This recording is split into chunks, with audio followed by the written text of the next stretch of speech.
President సార్వత్రిక సంఘములలో ఉన్నటువంటి ప్రతి ఒక్కరికి దేవుని యొక్క గొప్ప ఘనమైన నామములు ఈ ఉదయకాల సమయమున ప్రాముఖ్యమైన దినము, పరిశుద్ధ దినము, ఆదివార దినమున అందరికీ శుభాభివందనములు తెలియజేసుకుంటూ ఉన్నాం. సర్వోన్నతమైన స్థలములలో దేవునికి మహిమయు, ఆయన కిష్టులైన మనుషులకు భూమి మీద సమాధానము కలుగును గాక. ఆమేన్. దేవునికి మహిమ కలుగును గాక. సకల ప్రజలతోనూ, సార్వత్రిక సంఘములలో విశ్వాసులతోనూ, సకల యాజిక సమూహముతోనూ, క్రైస్తవ బిడ్డలందరితోనూ, ప్రజలతోనూ దేవుడు ఈ దినమున తన వాక్య లేఖనముల ద్వారా మాట్లాడుతూ ఉన్నారు. శుద్ధము పరిశుద్ధ లేఖనములలో మనం స్పష్టంగా చదువుకుందాం. ప్రాముఖ్యంగా ఈ దినమున మన వర్తమానం ఏంటంటే, మనము యేసు క్రీస్తు వారమా కాదా? అయితే మనము ఎలా ఉండాలి? దేవుని యొక్క వాక్యము స్పష్టంగా ఈ దినమున మనతో మాట్లాడుతూ ఉన్నది. చూద్దాము. కొరింథీయులకు రాసిన మొదటి పత్రిక 3వ అధ్యాయము 21 నుండి 23 వరకు కూడా మనం చదువుకుందాం. కాబట్టి ఎవడనూ మనుషుల యందు అతిశయింపకూడదు. సమస్తమును మీవి, పౌలైనను, అపోలో అయినను, ఫిపో అయినను, లోకమైనను, జీవమైనను, మరణమైనను, ప్రస్తుతం అందున్న ఉన్నవైనను, రాబోయినవైనను, సమస్తము మీవే. మీరు క్రీస్తు వారు, క్రీస్తు దేవుని వాడు. హల్లెలూయా. దేవునికి మహిమ కలుగును గాక. మనము మరి క్రీస్తు వారము. ప్రభువైన క్రీస్తు యేసు దేవుని వాడు. మరి చూడండి, లేఖనము స్పష్టంగా మనతో మాట్లాడుతున్నది. అందరమును కూడా క్రీస్తు వారమే. సర్వలోకములో ఉన్న ప్రజలందరూ కూడా క్రీస్తు వారే. ఏం మాత్రం ఇందులో డౌట్ లేదు. వీరందరూ కూడా దేవుని వారై ఉన్నారు. అందుకే క్రీస్తు నందును, క్రీస్తులోను, క్రీస్తు మార్గములో నడుస్తున్నటువంటి ప్రతి ఒక్కరు కూడా క్రీస్తు వారు. అంటే దేవునికి సంబంధించిన మనుషులు, దేవుని యొక్క బిడ్డలు అని దేవుని వాక్యము సెలవిస్తున్నది. మరి ఇప్పుడు ఈ క్రీస్తు ఎవరని మనం అనుకుంటున్నాము? ఈ క్రీస్తు వాక్యం సెలవిస్తుంది. క్రీస్తు దేవుని వాడు అని వాక్యం సెలవిస్తుంది.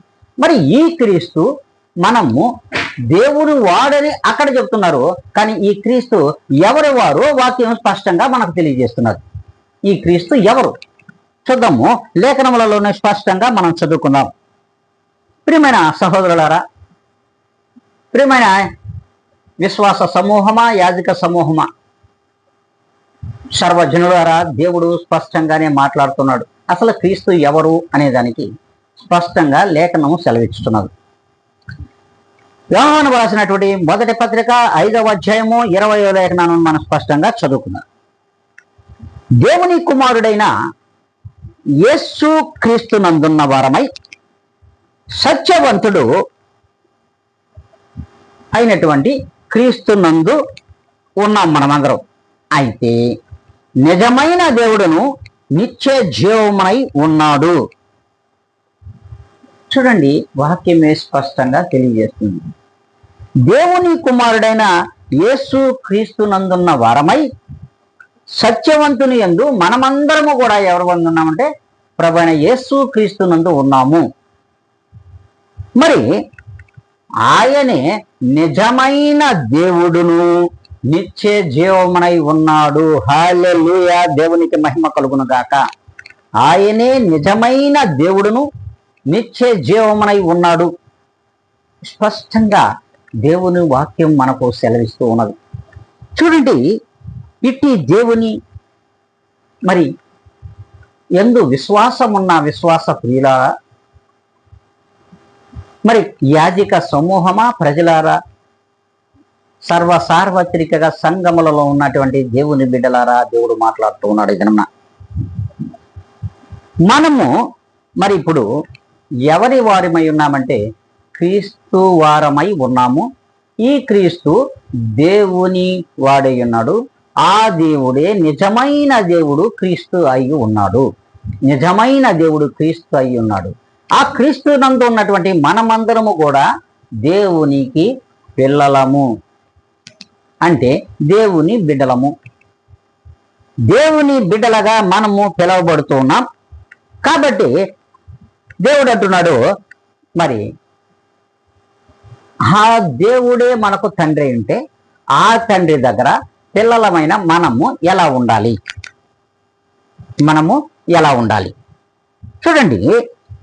మరి ఆ దేవుని కొరకు ఎదురు చూసేవారిగా ఉండాలి. ఆయన మహిమను పొందుకునేవారిగా ఉండాలి.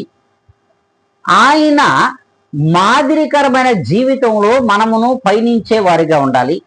ఆయన క్రియలను మనము చేసేవారిగా, అనుకరించేవారిగా ఉండాలి.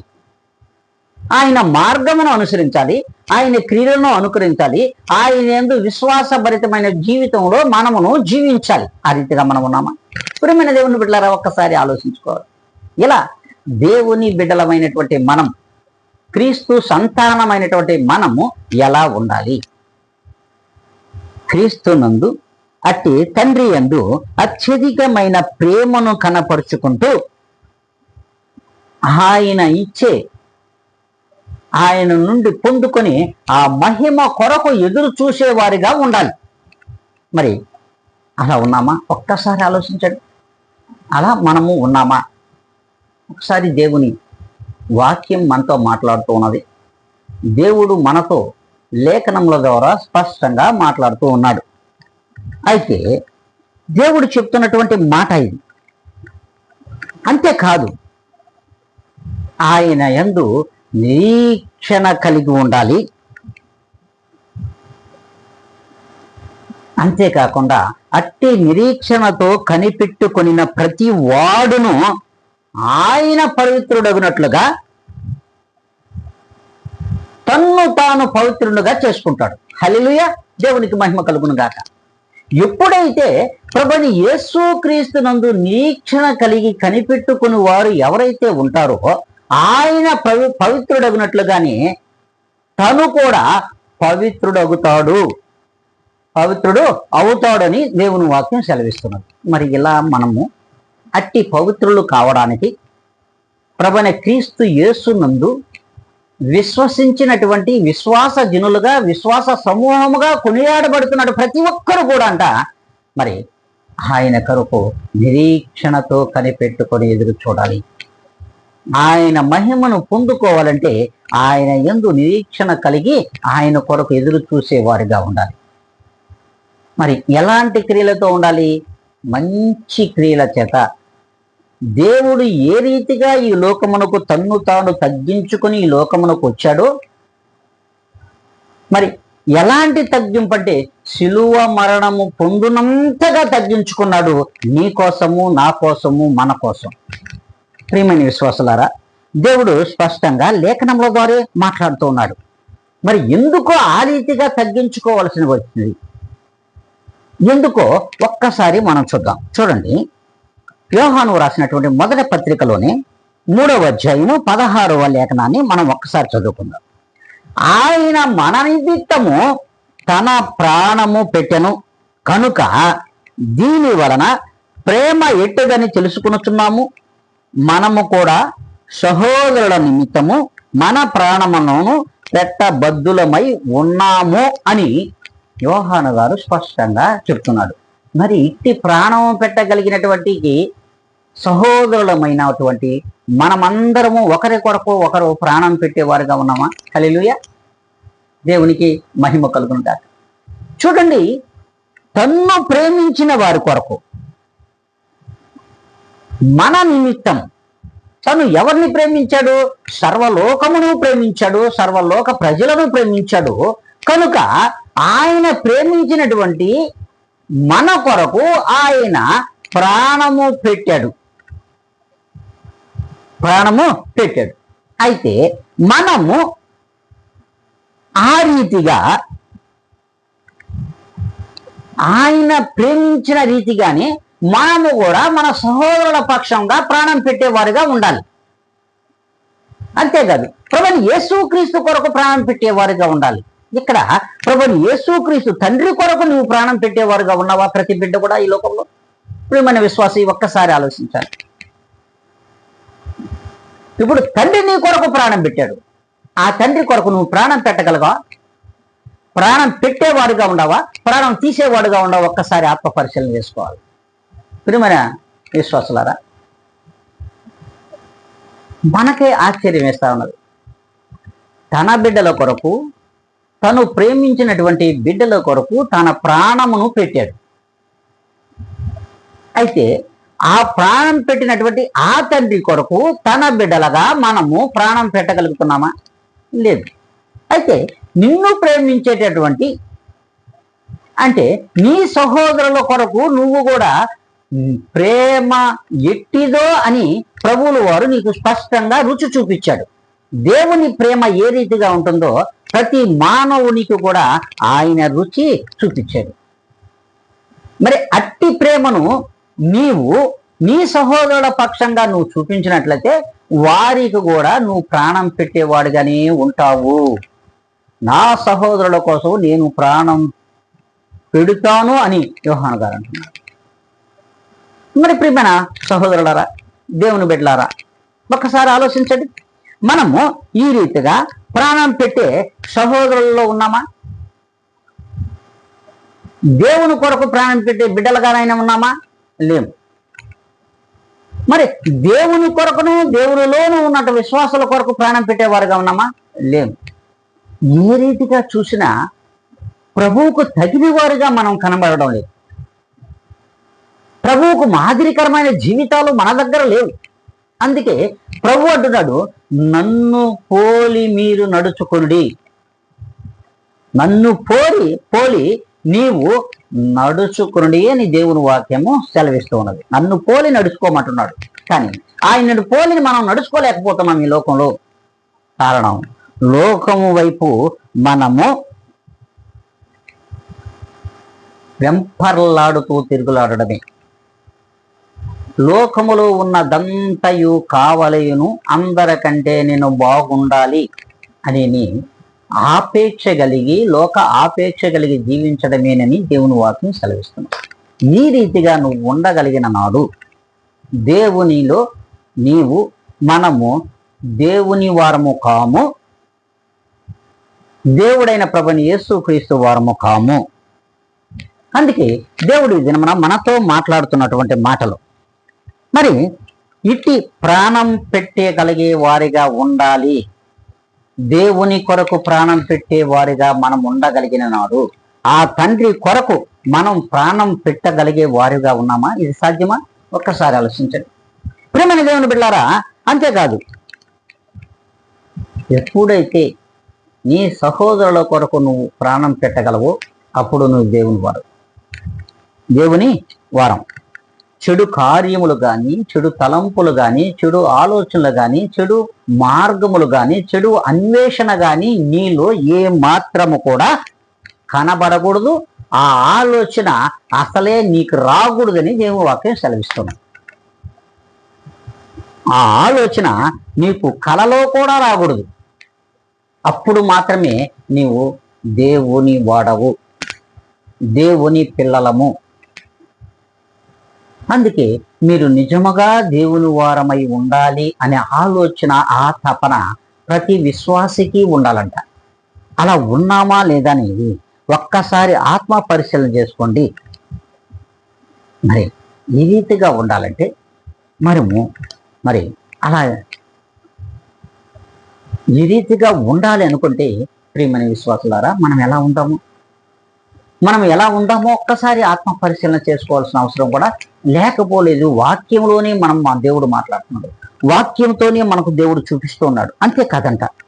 చూడండి, యోహాను రాసినటువంటి 3వ పత్రికలో 1వ అధ్యాయము 8వ లేఖనం మనకు స్పష్టంగా దేవుడు మాట్లాడుతున్నాడు.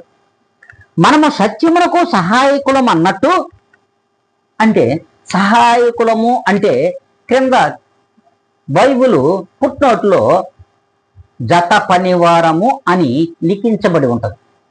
అయితే అట్టి వారికి ఉపకారము చేయబద్దులమై ఉన్నాము. చూడండి, మనము సత్యమునకు సహాయకులం అన్నట్టు, మరి అట్టి వారికి మనము కూడా ఉపకారము చేయబద్దులమై ఉండాలి. దేవునిలో గత పనివారిగా మనం జీవిస్తుండగా అట్టి జత పనివారిగా జీవిస్తున్నటువంటి మనము మరి అట్టి జత పనివారి ఎడల కూడా మనము సహాయము చేయగలిగే వారిగా ఉండాలి.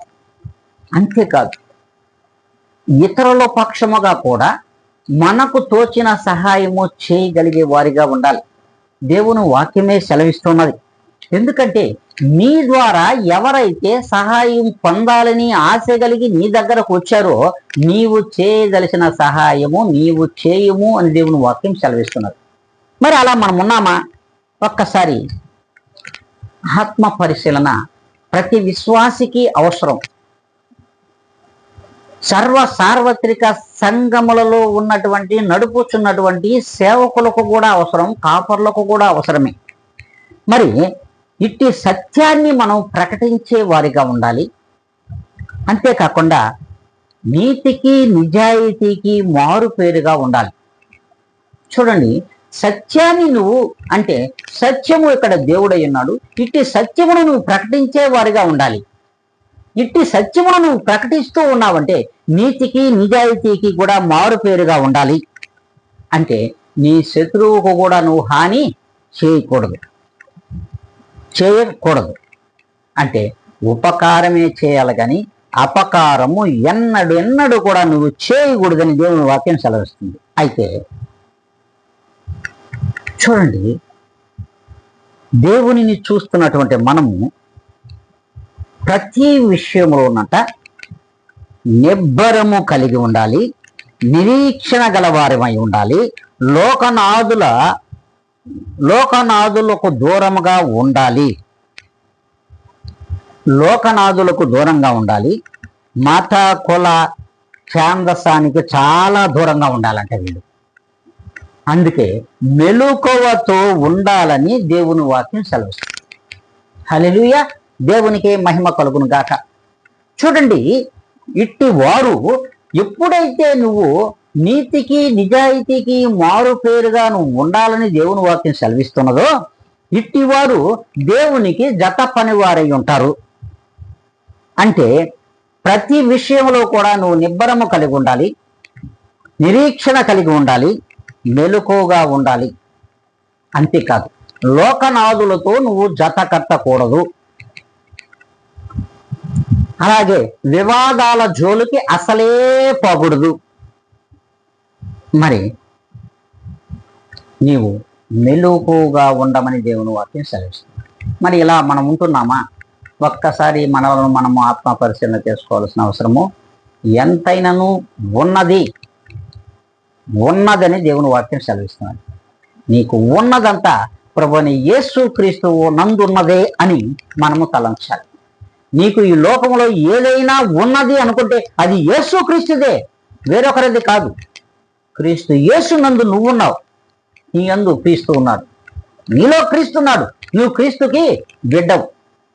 అట్టి నీకు ఉన్నదంతా కూడా అది క్రీస్తుదే, వేరొకరిది కాదు. ప్రియమైన దేవుని బిడ్డ, ప్రియమైన విశ్వాసులారా, యాజక సమూహమా, నీవు కలిగి ఉన్నదంతా ప్రభువైన యేసుక్రీస్తుదే, వేరొకరి సొత్తు కాదు నీవు అని అంటున్నాడు దేవుని వాక్యం. అంతేకాదు, దేవుడే స్పష్టంగా మాట్లాడు. చూడండి, ఇట్టి దేవుని వాక్యమును వింటున్నటువంటి మనము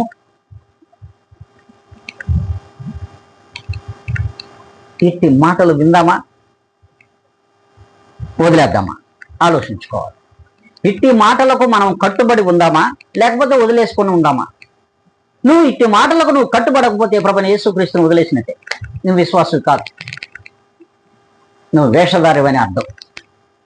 ప్రియమైన దేవుని బిడ్డ, దేవుని వాక్యమే చెబుతుంది.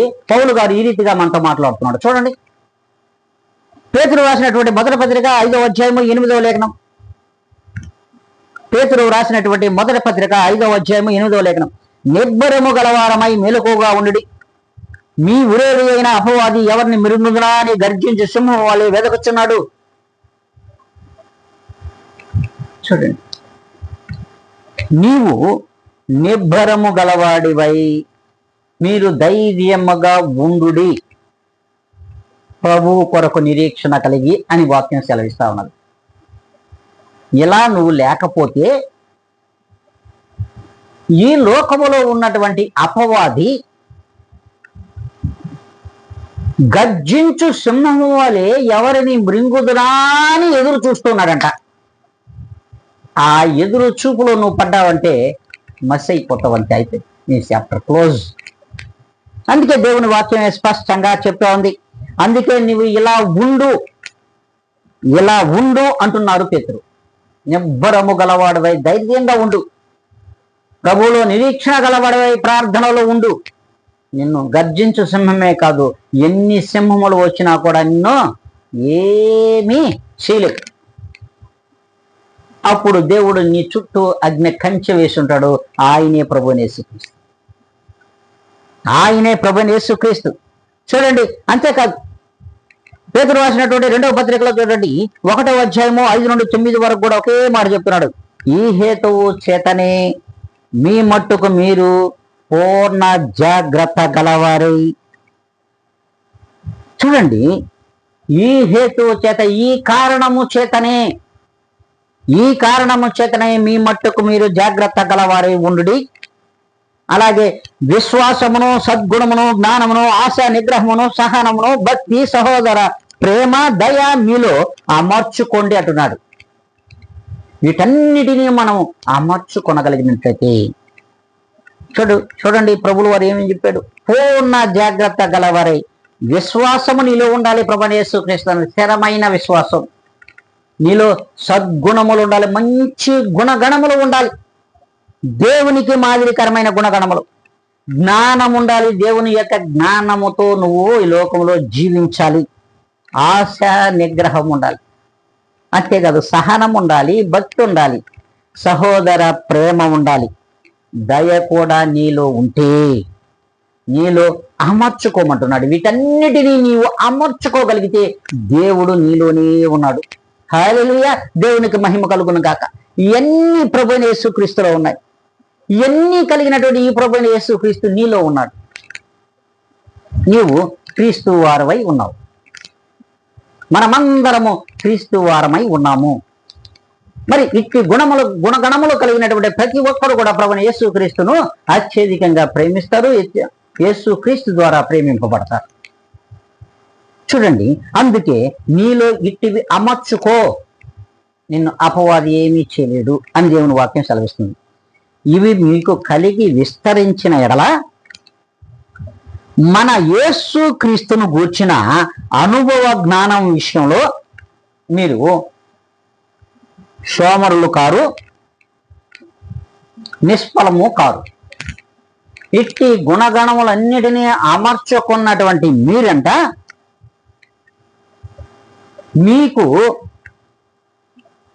ఇవి మీకు కలిగిన ఎడల, వీటిని మీరు విస్తరించిన ఎడల మరి క్రీస్తు యేసును గూర్చిన అనుభవ జ్ఞానము కూడా మనకు పెరుగుతుందంట.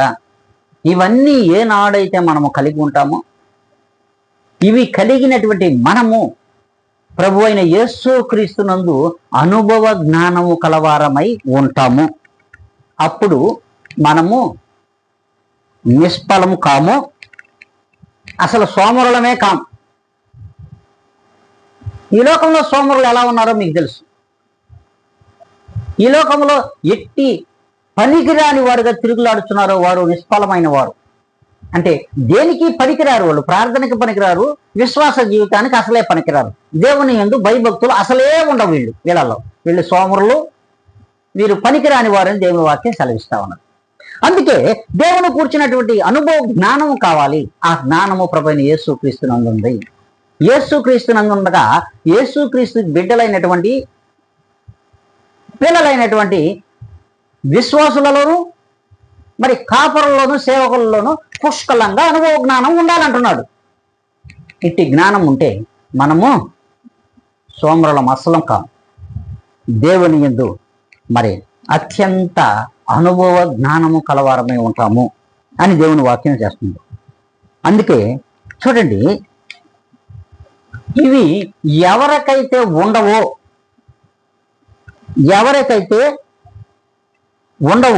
వాడు తన పూర్వ పాపములకు శుద్ధి కలిగిన విషయము మర్చిపోయి గుడ్డివాడుగాను దూరదృష్టి లేనివాడుగాను ఉంటాడంట. చూడండి, ఇట్టి సోమరులైపోయినటువంటి విశ్వాసులంట దేవుని వాక్యం స్పష్టంగా సెలవిస్తూ ఉన్నది. ఇట్టి సోమరులైనటువంటి విశ్వాసులు మరి వారు పూర్వము ప్రభు రక్తము చేత తమ పాపములను శుద్ధి చేసుకున్నారు కదా, ఆ శుద్ధి చేసుకున్నటువంటి విషయాన్ని కూడా మర్చిపోతారంట. వీళ్ళు శుద్ధి చేసుకున్నటువంటి విషయమును కూడా మర్చిపోయి మరి గుడ్డివాడుగా మిగిలిపోతారంట వాళ్ళు. అంతేకాదు, వీరికి అసలు దూరదృష్టి అసలు ఉండదు. అంటే గుడ్డివారుగా ఈ లోకంలో ఇటువారు మిగిలిపోతారు. ఇటువారు దేవుని యొక్క దూరదృష్టి, దేవునిలో ఉండాలని ఆకాంక్ష, ఆశ కూడా వీరిలో ఉండదు. ఎలాగంటే ఏదో వచ్చాము, దేవుని చెత్తకు వచ్చాము, ఆయన రక్తంతో కడగబడ్డాము, మరి మేము విశ్వాసం అయిపోయాం అనుకుంటారు. కానీ వీళ్ళు సోమరులు, అనుభవ జ్ఞానము లేని వారు, విశ్వాసులు అసలు కానేరరు. వీరు దేవునికి వారసులు కానేరరు, దేవుని వారు అసలే కారు. అందుకే దేవుని వాక్యం చెప్తుంది వాళ్ళ గుడ్డోళ్ళతో సమానం అంట. దేవుని వాక్యం సెలవిస్తుంది వీరు గుడ్డివారితో సమానం, మీరు దేవునిలో అసలు పనికిరారు. అందుకే ప్రభు అంటున్నాడు, నీవు ఒకవైపే చూడు, రెండో వైపు చూడదు. నువ్వు ఒకవైపు చూడు, అది క్రీస్తు అయి ఉండాలి. ఆ క్రీస్తు వైపే నువ్వు చూడగలిగితే, ఆ ప్రభువు వైపు నువ్వు చూడగలిగితే ఇలా ఉంటా ఇది ఈ రీతిగా ఉంటా. హెబ్రీయులకు రాసిన పత్రిక 13వ అధ్యాయం 8వ లేఖనం చూడండి. యేసు క్రీస్తు నిన్న నేడు రేపు ఒకే రీతిగా ఉన్నాడు. ప్రభువైన యేసు క్రీస్తు నిన్న నేడు ఒకే రీతిగా ఉన్నాడు. ఎన్నడూ ఆయన నామము మారలేదు, ఆయన పరిశుద్ధత మారలేదు, ఆయన పరిపూర్ణత మారలేదు, ఆయన యొక్క మరి ఆ తగ్గింపు గుణము కూడా ఈ లోకంలో మారలేదు. ఒకే నామము, యుగ యుగములకు కూడా ఒకే నామం. ఆయన నిన్న ఉన్నాడు. భూమి ఆకాశ నిర్మాణము కాకముందు కూడా ఆయన ఉన్నాడు. ప్రభువైన యేసుక్రీస్తు ఉన్నారు. నిర్మాణము జరిగిన తర్వాత సర్వ మానవాళితో కూడా ప్రభువైన యేసుక్రీస్తు ఉన్నారు. సర్వ మానవాళిని ప్రేమించుచున్నాడు ప్రభువైన యేసుక్రీస్తు. తన పరిశుద్ధాత్మను మన మధ్యలో ఉంచి ఉన్నాడనే విషయాన్ని మనం మర్చిపోతున్నామే తప్ప ప్రభువైన యేసుక్రీస్తు ఏనాడు మనల్ని మర్చిపోలేదు. ఇది నిజం. అందుకే దేవుని వాక్యమే సెలవిస్తుంది, యుగ యుగములకు ఒకటే రీతిగా ఉన్నాడు ఆయన. మరి ఆయనలో ఉన్న వారమైనటువంటి ఆయనలో ఉన్న మనము ఎందుకు ఒకే రీతిగా ప్రభువైన క్రీస్తు నందు ఉండలేకపోతున్నాం? ఇది మనం ప్రశ్నించుకోవాలి. మనలను మనము ఒక్కసారి ప్రశ్న వేసుకోవాలి. ఆయన ఒకే రీతిగా ఉన్నాడు. ఆయన వారమైనటువంటి మనము మనలో ఎందుకు ఈ భేదాలు, ఈ భేదము? మనం అటు ఉన్నాం, ఇటు ఉన్నాం, వేడిగా ఉంటున్నాం, మరి చల్లగా ఉంటున్నాం. చూడండి, వేడిగా ఉండాలి, చల్లగా ఉండాలి, ఈ రెండు కావాలి, నిలువెచ్చగా ఉంటాం. ఎటుండాలి? మనం ఒకే రీతిగా ఉండాలి. ప్రభువైన యేసుక్రీస్తు నందు ఉన్నటువంటి ప్రతి ఒక్కరు కూడా ఒకే రీతిగా దేవునికి బిడ్డలుగా ఉండాలి. ఆయన తండ్రిగా మనకున్నాడు. ఆ తండ్రికి బిడ్డలుగా వారసులుగా మనం ఉండగలిగిన నాడు మనం దేవుని వారం అవుతామే తప్ప వేరొక రీతిగా మనం ఉండవండి. మనందుకే దేవుడు అంటున్నాడు, మీరు క్రీస్తు వారై ఉండండి, మీరు క్రీస్తును కలిగి ఉండండి. మీరు క్రీస్తు వారు, క్రీస్తు దేవుని వాడు. ఆ నిజమైన దేవుడు ప్రభువైన యేసుక్రీస్తే అని దేవుని వాక్యం మనకు స్పష్టంగా తెలియజేస్తున్నా ఇంకా కూడా మనం దాన్ని తెలుసుకోలేకపోతున్నాం. అందుకే ప్రభు అంటున్నాడు, చూడండి, ప్రభువైన యేసుక్రీస్తు వారితో ఈ దినమున ఆయన మనతో మాట్లాడుతున్నాడు. చూడండి, రోమీయులకు రాసిన పత్రిక 1వ అధ్యాయంలో స్పష్టంగా చూడొచ్చు. యేసుక్రీస్తు శరీరమును బట్టి దావీదు సంతానముగాను, మృతులలో నుండి పునరుద్ధానుడైనందున పరిశుద్ధమైన ఆత్మను బట్టి దేవుని కుమారుడుగాను ప్రభావముతో నిలిపింపబడెను. చూడండి, ప్రభువైన యేసుక్రీస్తు వారు శరీరమును బట్టి దావీదు వంశంలో పుట్టాడు, దావీదు సంతానముగా కీర్తింపబడ్డాడు. కానీ మృతులలో నుండి పునరుద్ధానుడైనందున పరిశుద్ధుడైనాడు. అట్టి పరిశుద్ధ ఆత్మను బట్టి దేవుని కుమారుడుగా కీర్తింపబడ్డాడు, ప్రభావము చేత నిరూపింపబడ్డాడు. ఆయన పునరుద్ధానుడు, మృతులలో నుండి పునరుద్ధరణుడు తిరిగి లేచిన తర్వాత తన యొక్క ఆత్మను బట్టి, పరిశుద్ధాత్మను బట్టి మరి దేవుని కుమారుడుగాను దేవునిగాను తన ప్రభావాన్ని నిరూపించుకున్నాడు. మరి నీవు నేను మన ప్రభావాన్ని ప్రభువులో నిరూపించుకోగలగాలి. అదే విశ్వాస పరిమాణం, అదే పరిశుద్ధత, అదే పరిపూర్ణత. ప్రభువైన యేసుక్రీస్తు యొక్క పరిశుద్ధాత్మను ధరించుకున్న ప్రతి ఒక్కరు కూడా దేవుని వారమై ఉండాలి తప్ప లోకము వారమై ఉండకూడదు. ఈ లోక మనుషుల వారం వలె మనము ఉండకూడదని దేవుని వాక్యం సెలవిచ్చుచున్నది. ఒక్కసారి మనలను మనము ఆత్మ పరిశీలన చేసుకోవాల్సిన అవసరము ఎంతైనను ఉన్నది అని దేవుని వాక్యం సెలవిస్తుంది. ఈయనే నిజమైన దేవుడును నిత్య జీవమునై ఉన్నాడు. మరి ఈ రీతిగా ఎవ్వరూ ఈ లోకములో లేపబడలేదు. 3వ దినమున తన దేవుని యొక్క ప్రభావాన్ని ఈ లోకములో నిరూపించుకున్నవాడు ప్రభువైన యేసుక్రీస్తు వారు మాత్రమే. అందుకే తను చెప్పిన రీతిగానే, చెప్పిన విధముగానే 3వ దినమున ఆయన పునరుద్ధానుడై తిరిగి లేచినటువంటి ప్రభువైన యేసుక్రీస్తు వారు. ఇట్టి వాని యందు మనము విశ్వాసులముగా ఉందామా వద్దా? ఒక్కసారి ఆలోచించండి. మనము ప్రభువైన క్రీస్తు వారమా కాదా? అయితే మనం ఎలా ఉండాలి? పునరుద్ధానుడైన ప్రభువైన యేసుక్రీస్తుకు మహిమ ప్రభావాన్ని సర్వలోక ప్రజలకు చూపించాడు. ఆయన నిజముగా నేను దేవుడను, తిరిగి మరలా లేస్తాను, 3వ దినమున నా ప్రభావాన్ని నేను చూపిస్తానని కళ్ళకు కట్టినట్టుగా ప్రతి విశ్వాసికి కూడా చూపించాడు. పరిశుద్ధ గ్రంథమును ఎవరైతే తమ చేతిన పట్టుకుని ఈ దినమున వాక్యమును బోధించుతున్నారో, వాక్యమును వింటున్నారో, వాక్యమును చూస్తున్నారో వాళ్ళందరూ కూడా ఈ దినమున ప్రభావవంతుడైనటువంటి ప్రభువైన యేసుక్రీస్తును, పునరుద్ధానుడైన ప్రభువైన యేసుక్రీస్తును చూస్తూ ఉన్నారు. ఇందులో ఎలాంటి డౌట్ లేదు. అందుకే ప్రభువులు వారు స్పష్టంగా ఈ దినమున మనతో మాట్లాడుతున్నాడు. మరి ఇట్టి విశ్వాసము మనలో ఉండాలి, ఇట్టి నమ్మకము కలిగిన వారిగా మనం ఉండాలి. మరి అంతే నమ్మకము కలిగినటువంటి, నిరీక్షణ కలిగిన ప్రభువైన యేసుక్రీస్తు కొరకు, మరలా రాకడ కొరకు నిరీక్షణ కలిగిన వారిలో మనం ఉండాలని దేవుని వాక్యం సెలవిస్తున్నది. మరి అలా మనం ఉంటున్నామా? ఒక్కసారి ఆత్మ పరిశీలన చేసుకోవాల్సిన అవసరం లేకపోలేదు. ప్రియమైన దేవుని బిడ్డ, ప్రియమైన విశ్వాస సమూహమా, యాజక సమూహమా, సార్వత్రిక సంఘములలో ఉన్న జనులారా, ప్రభువుల వారు మిమ్ములను మీరు ఆత్మ పరిశీలన చేసుకోండి. మనము క్రీస్తు వారమా కాదా? అయితే మనం ఎలా ఉండాలి? దేవుడే స్పష్టంగా చెప్తున్నటువంటి మాటలు. అందుకే చూడండి, ఇట్టివారమైనటువంటి మనము ఈ లోకం వైపు తిరిగి విశ్వాస సమూహములో అనేక మంది లేకపోలేదు. అనేక మంది యాజక సమూహంలో కూడా మరి మళ్ళా లోకం వైపు తిరిగిన వారు లేకపోలేదు. ఇట్టివారు వెర్రి తలలు వేస్తూ లోకంలో తిరుగుతూ లోకం వైపు వెంపర్లాడుతూ ఎండిగడ్డి మేస్తున్నారు. కానీ ప్రభువైన యేసుక్రీస్తు వారు అంటున్నాడు,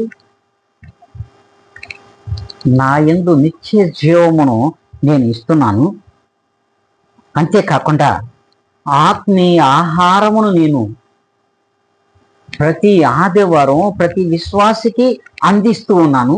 ఈ ఆత్మీయ ఆహారము పరలోకం నుండి దిగి వచ్చినటువంటి ఆహారమైన ప్రభుని యేసుక్రీస్తు యొక్క శరీరము రక్తమును మనము భుజించుచున్నాము. పరలోకం నుండి దిగి వచ్చిన ఆహారాన్ని మనము ఆ ప్రతి ఆదివారము కూడా ప్రభు అయిన యేసుక్రీస్తును మనం భుజించుచున్నాము. ఇట్టి ఆహారాన్ని ఆయన సన్నిధిలో తీసుకున్నటువంటి మనము కలకాలము పచ్చగా ఉండాలని ప్రభు అయిన యేసుక్రీస్తు వారు అంటున్నారు. మీరు కలకాలము పరలోకం నుండి దిగి వచ్చినటువంటి ఆహారమును నన్ను మీరు తీసుకుంటున్నారు కనుక మీరు కలకాలము పచ్చగా ఉండండి అంటున్నాడు. మనమేముంటున్నాం? పచ్చగా ఉంటే మనము ఎండుగడ్డి మేస్తూ లోకంలో తిరిగాడుతున్నాం. ఆయనకు మనం పచ్చిగడ్డి వేసాడు, కానీ మనము ఎండుగడ్డి కోసం వెంపర్లాడుతూ ఉన్నాం లోకంలో. ప్రియమైన దేవుని బిడ్డ, ఒక్కసారి ఆలోచించండి. ఆయన ఆకాంక్షను ప్రతి విశ్వాసి కూడా మరి ఆ ఆకాంక్షను నెరవేర్చుకోవాల్సిన అవసరం ఉన్నది. ప్రభు యొక్క ఆకాంక్ష ప్రతి విశ్వాసి నెరవేర్చవలసిన అవసరం ఈ లోకంలో లేకపోలేదని దేవుని వాక్యం సెలవిస్తున్నారు. మరి మనం ఎంతవరకు వాక్యాన్ని వింటున్నాం, ఎంతవరకు ప్రభువులో మనం ఉంటున్నామో ఒక్కసారి ఆత్మ పరిశీలన చేసుకోవాలి. అంతేకాదు, చూడండి, చివరగా వాక్యం చెబుతుంది, ప్రియమైన యాజక సమూహమా ఒక్కసారి ఆలోచించండి. చివరి వాక్యాన్ని మనం చదువుకుందాం. కొరింథీయులకు రాసిన మొదటి పత్రిక 2వ అధ్యాయం 11వ లేఖనాన్ని ఒక్కసారి మనం చూద్దాం. ఒక మనుషుని సంగతులు అతనిలో ఉన్న మనుష్యాత్మకే గాని మనుషులలో ఎవరికి తెలియవు. ఒక మనుషుని సంగతులు అతనిలో ఉన్న మనుష్యాత్మకే గాని ఇతర మనుషులలో ఎవరికి తెలియదు. అలాగే దేవుని యొక్క సంగతులు దేవుని ఆత్మకే గాని మరి ఎవ్వరికి తెలియవు. హల్లెలూయా, దేవునికి మహిమ కలుగును గాక. ప్రియమైన విశ్వాస సమూహమా, దేవుడు అంటున్నాడు, ఒక మనుష్యునిలోని మనుష్య ఆత్మ తన విషయములు ఆత్మకే తప్ప వేరొకరికి తెలియవు. అయితే అలాగే దేవుని యొక్క సంగతులు దేవుని ఆత్మకే కానీ మరి ఎవ్వరికి కూడా తెలియదు. అందుకే ప్రభు అంటున్నాడు, ఈ వాక్యం ద్వారా మనకు తెలుసుకున్న సంగతి ఏంటో తెలుసా? ఏ మనుష్యుడైతే ప్రభుని యేసుక్రీస్తు నందు ఉంటాడో ఆ యేసుక్రీస్తు యొక్క ఆత్మను కలిగిన వాడు దేవుని విషయములన్నిటిని కూడా గ్రహించి ఉంటాడు. దేవుని ఆత్మ కలిగిన వానికి మాత్రమే ఇవి తెలుసు. దేవుని ఆత్మను ఏ మనుష్యుడైతే కలిగి ఉండడో వారికి ఏమీ తెలియవు. అందుకే ప్రభుని క్రీస్తు నందున్నటువంటి క్రీస్తు వారమైనటువంటి మనకు మాత్రమే దేవుని విషయములు తెలుస్తాయి. అట్టి వారే విశ్వాస సమూహము, యాజక సమూహము, సార్వత్రిక సంఘములో ఉన్నటువంటి జనులు. అందుకే ప్రభు అంటున్నాడు, దేవునిలోనూ దేవునితోనూ నువ్వు ఉన్నట్లయితే మీరంతా కూడా దేవుని పిల్లలే. ఇట్టి వారికి దేవుని యొక్క సంగతులు సంపూర్ణముగా తెలియను. ఇట్టివారు క్రీస్తువారు. దేవుని సంగతులను అనుభవ జ్ఞానము చేత ఎవరైతే తెలుసుకుని ఉంటారో ఇట్టి వారు మాత్రమే దేవుని వారు, క్రీస్తువారు.